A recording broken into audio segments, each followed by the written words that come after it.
What is up, everyone? Circon here, bringing you guys day 8 of the Advent calendar here.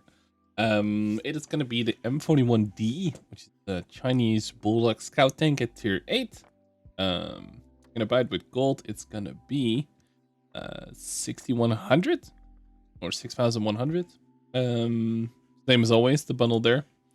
You're gonna buy it with your with regular monies off the website. It's gonna set you back basically 23 euros. For me, this might be different depending on where you live. But yeah, then the whole bundle is 45.5. Now you're wondering, is it actually worth it? So when you take a look at full tier 8 light tanks, is it worth it in this list? I'd say so. I think it could work. It's definitely better than a bunch of vehicles on this list. Yeah, I think so. A lot of people will say, like, why would you ever buy this if you can buy an LT432? But I mean, that's basically a tier 9. If we take a look at everything else, except for like the two extreme outliers, which is like the EBR and the LT, I feel like it's not horrible. It's more of a fighting scout tank, like more of a flanking shooting kind of scout tank more than anything else, because you can actually get the DPM up to a reasonable amount. And yes, it's only 170 damage and 192 pen, but it is APCR, which is really fast, 1257.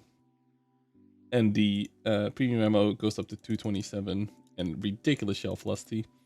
It's actually fairly good at like long range sniping at some other scouts or something they're running around.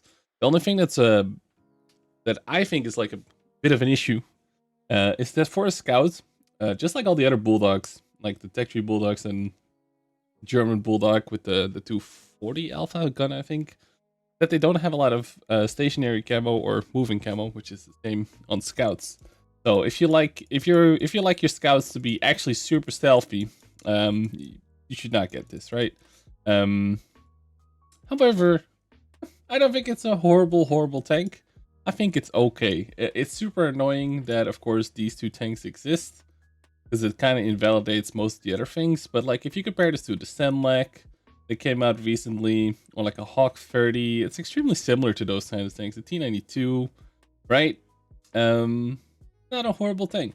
I will say though that the Chinese light tanks, especially the tier 9, which is usually my favorite tier, is horrible. I hate the Chinese Tech Tree light tanks at tier 9, and I don't really play tier 10 at the moment because it's the garbage tier. The lower tiers are kind of fun though, the tier 5, 6, 7, and 8. But this tank standalone, it's okay. It's decent. If you fully pack it up, you actually go up to 2800 DPM, which is respectable.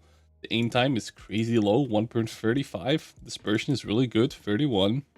65 top speed is completely fine. 22 reverse, completely fine. Power to weight of almost 31. You know, these are not bad stats. The problem is that the tech tree it's in is nothing like it. So if you like Chinese TDs, this will play nothing like it. And if you like your stealthy gameplay, I mean, I was rolling around.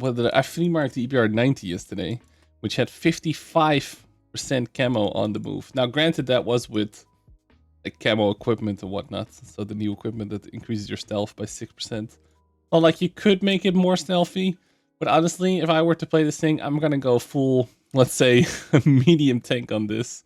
You could fool around with like, because it has that scout slot, you could fool around with things like the command vision system and have it be improved. You know, there's things to play around with if you really wanted to. And you can also probably replace this with ventilation as well. Still at 445, but again, you're not doing a scout roll. You're gonna go even more into DPM, right? 2900 DPM is pretty good. So yeah, it's a bit of an awkward tank. In terms of pricing, 23 bucks for Brutal Tanks pricing is also not like horrible. For a full-fledged tier A premium. So it's a bit of an awkward one, kind of a hard one to recommend, but at the same time, it's not really a bad tank. This is really annoying though. And this seems to be a recurring issue for a lot of tanks that have a lot of premium tanks or tanks in general that are slightly higher tier, like 7, 8, or even 9 for tech-free tanks, that have low alpha, but their gold shell price is almost as much as an IS-6, which is 390 alpha. So for 170 damage, you have to pay 3,200 shell costs, which is insane. The T92 is another one that suffers from this. Take a look at that heat here.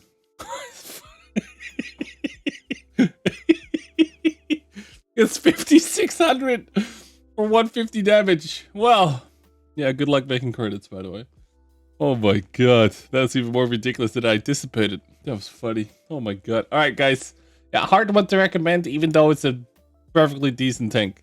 That's basically it. Thanks for watching day 8. I'll be back tomorrow with day 9. Thanks as always for watching. Peace out.